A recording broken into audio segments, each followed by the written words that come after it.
Η θεωρία της σχετικότητας είχε την απάντηση. Η συσσόρευση ενέργειας μέσα σε ένα υλικό αντικείμενο είχε σαν αποτέλεσμα την αύξηση της μάζας του.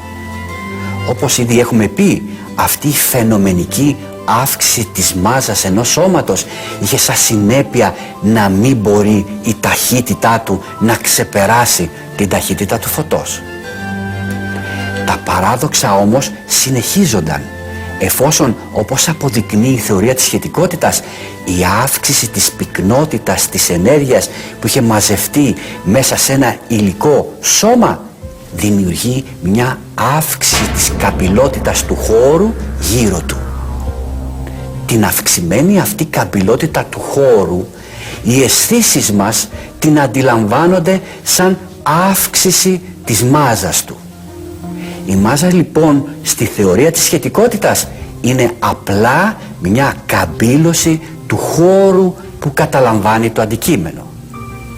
Σύμφωνα λοιπόν με τη θεωρία της σχετικότητας, αν προσφέρουμε συνέχεια ενέργεια σε ένα σωμάτιο, τότε ο χώρος γύρω του θα καμπυλώνεται συνέχεια και κάποια στιγμή η καμπύλωση θα γίνει τόσο μεγάλη ώστε το σωμάτιο θα χαθεί από τη δυνατότητα παρατήρησης των οργάνων μας, δημιουργώντας ένα είδος μικροσκοπικής μελανής οπής.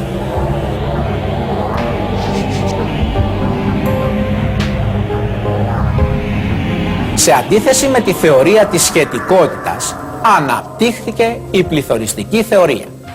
Σύμφωνα με τη θεωρία αυτή, τις πρώτες στιγμές του σύμπαντος υπήρχαν κάποια πεδία τα οποία ονομάζονται πεδία Higgs από το Σκοτσέζο φυσικό Πίτερ Higgs, καθηγητή στο Πανεπιστήμιο του Εδιμβούργου, ο οποίος πρώτος τα επινόησε.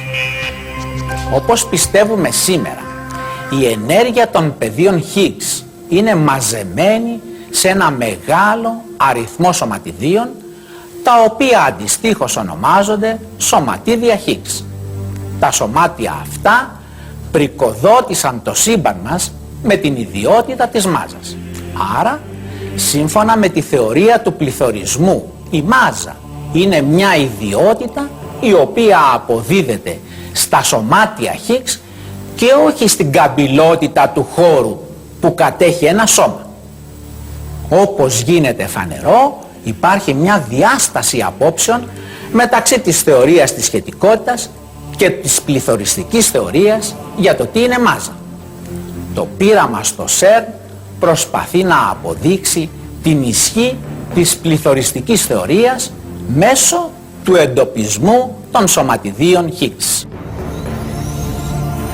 Για να το επιτύχει αυτό, μέσα στο μεγάλο επιταχυνδύ αδρονίων του CERN επιταχύνονται σε σχετικιστικές ταχύτητες δύο δέσμες σωματιδίων. Και όταν η ενέργεια που έχει προσφερθεί φτάσει σε κάποιο επίπεδο, οι δύο δέσμες αναγκάζονται να συγκρουστούν.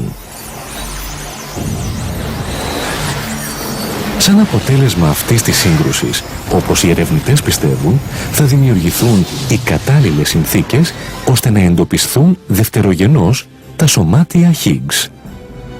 Η άποψη της θεωρίας της σχετικότητας για το πείραμα του CERN διατυπώθηκε από τον Στίβεν Χόκινγκ.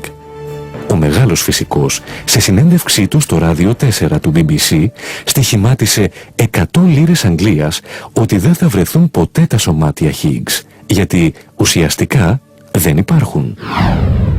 Τα πιθανά αποτελέσματα του πειράματος, σύμφωνα με τη σχετικότητα, είναι δύο.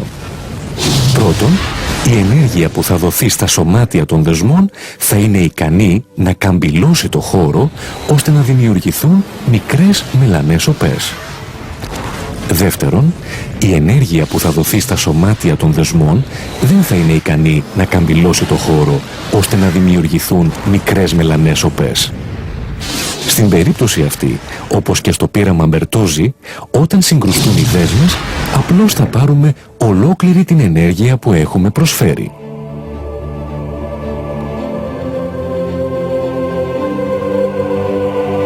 Ποιος έχει δίκιο? Για να πάρουμε την απάντηση πρέπει να περιμένουμε, εφόσον λόγω κάποιας βλάβης του επιταχυντή τις πρώτες ημέρες της λειτουργίας του, το πείραμα διακόπηκε. Ελπίζουμε ότι την άνοιξη του 2009 οι βλάβες θα έχουν επιδιορθωθεί. Πέρα όμως από τα τεχνικά και επιστημονικά δεδομένα, που ίσως λίγοι έως ελάχιστοι αντιλαμβάνονται, αυτό που ενδιαφέρει το μεσοπολίτη είναι να πάρει σαφείς απαντήσεις σε μία σειρά απλών ερωτημάτων, αμφιβολιών και φόβων του που έχουν διατυπωθεί σε σχέση με το πείραμα αυτό. Το πρώτο ερώτημα αφορά το κόστος του πειράματος σε σχέση με την αναγκαιότητα και τη σκοπιμότητά του. Όπως γνωρίζουμε, η προσπάθεια αυτή κόστισε 10 δισεκατομμύρια δολάρια. Ένα ποσό μυθικό για τα μέτρα τόσο ενός μέσου πολίτη, όσο και για τις οικονομικές δυνατότητες ενός και μόνο μικρού κράτους. Τα χρήματα όμως αυτά δεν αποτελούν παρά το 1/4 από τα 40 δισεκατομμύρια δολάρια που ξόδεψε η Κίνα για τη διεξαγωγή των φετινών Ολυμπιακών Αγώνων και ένα απειροελάχιστο ποσοστό των ετήσιων δαπανών για ένα μεγάλο πόλεμο όπως αυτό του Ιράκ. Εκτός αυτού, το ποσό αυτό έχει διατεθεί τμηματικά μέσα σε 16 χρόνια από το σύνολο σχεδόν των ευρωπαϊκών χωρών.